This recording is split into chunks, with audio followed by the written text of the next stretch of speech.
Good morning, Flagler County. I'm Rich Carroll. You're listening to Flagler's Morning News on Wednesday, July 7th, and this local news is a service of Flagler County's Toyota dealer, Beaver Toyota, here to wow you. Flagler County will not see a direct hit from Tropical Storm Elsa, but we will be impacted by the storm as it passes west of the area. Emergency Management Director Jonathan Lord tells us what we can expect today. Tropical storm force winds over 40 miles an hour, as well as heavy downpours, which may result in downed trees and power lines, as well as minor flooding in low-lying areas such as streets and along waterways. Lord says they're asking residents to take steps to prepare now. Secure any loose items that are outdoors, such as garbage cans, furniture, umbrellas, awnings, trampolines, ornaments, and potted plants. We also ask that you do not drive through any flooded roadways. And in Flagler Beach, which can often bear the brunt of storms like Elsa. We certainly are prepared here for anything that comes our way. Flagler Beach City Manager William Whitson says tropical storms can be unpredictable. We never take them for granted, first of all.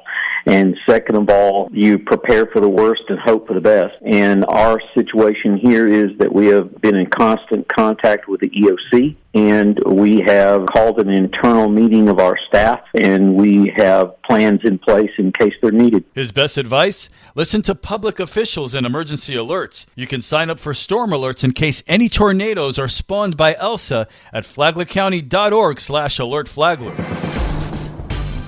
Flagler County officials have canceled Waste Pro services in the unincorporated areas for today due to anticipated high winds in the county caused by Tropical Storm Elsa. These services have been rescheduled for Saturday. Palm Coast and Flagler Beach have also canceled their residential waste services for today. The city of Bunnell will pick up residential recycling and commercial routes. Brittany Kershaw is the Director of Public Information and Engagement with the city of Palm Coast, and she says all parks and facilities will be closed today. This includes Indian Trail Sports Complex, the Palm Coast Aquatic Center, Palm Coast Tennis Center, Palm Harbor Golf Club, tennis and pickleball at the Holland Park and Belterre Park, the Splash Pad at Holland Park, and all playgrounds. Kershaw says that includes all senior activities at the Palm Coast Community Center. City operations will resume Thursday.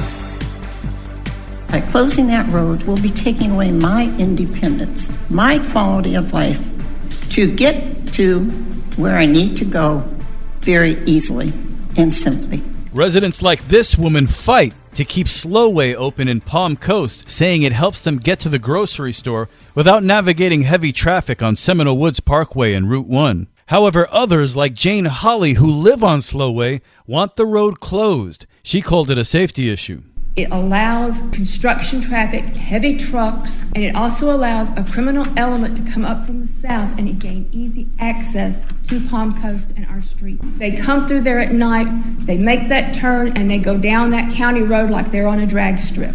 It's a safety issue, and someone eventually will get hurt. Councilman Nick Kloufis doesn't want to see the road shuttered. He says the city should try traffic and speed signs first. I just don't want us to be waiting an additional, until July 30th or whenever our next business meeting would be to have something done here. And I think the signs would be a very easy step forward in the direction, potentially solve the problem. It's a non-0% chance that it would solve the problem. And we would have answers by the time that this even comes around again. Councilman Victor Barbosa doesn't think the city should make a decision on the future of Slowway. We have a road that is unfinished, that is a county road, and it's bringing all this dirt through the whole street, not just part of the street. So I don't know if anything could be done there. It's almost like probably the county should probably be closing this, not us. Ultimately, council once again voted unanimously to table the decision on the fate of the road. In the meantime, traffic signs will be posted in conjunction with the county, and they'll monitor whether conditions on Slowway improve. It was a busy holiday weekend for Flagler County deputies. Amy Cherry has more. Sheriff Rick Staley. Deputies made 41 arrests over the long holiday weekend, answered 1,298 calls for service. Of those 41 arrests, 3 were nabbed on DUI charges. Unfortunately, 3 people were arrested for DUI. They failed to listen to our recommendations to have an Uber or a designated driver, so they received a one-way taxi trip to the Green Roof Inn. Staley says deputies also responded to fireworks mishaps. One was injuries occurred on the beach when individuals were lighting fireworks that fell over and ignited a pile of fireworks and struck an individual in the chest who had to be transported to Halifax Hospital with second-degree burns. In another case, the fire department and sheriff's deputies responded where residents had disposed of fireworks in a trash can. Unfortunately for you, the fireworks were not completely out, caught the trash can on fire, which then spread to a nearby car,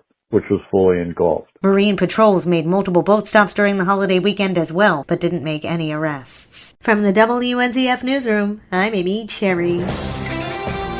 How do patients and their caregivers find help when they need it? She may be working in Daytona Beach, but Sarah Schiffman, a nurse practitioner with Excellence Health, says Flagler County has a lot to offer. Wickline Center and Siegel Center and churches. There's a vast number of churches here that are willing to help and have retired people who are able to step in and help the patient. Schiffman said that homebound patients can be connected with transportation so they can get out into the community. She said that Flagler County's Elder Services knows where everything is and can direct patients and caregivers to whatever they need. You can listen to Lifeline, sponsored by Advent Health, where this story came from, on Saturday mornings at 9, right here on WNZF. You can also catch the podcast on the Flagler radio app. Tomorrow, Dr. Adine talks about how supporting a patient can help their mental state. And now you're up to date on Flagler's Morning News. I'm Rich Carroll.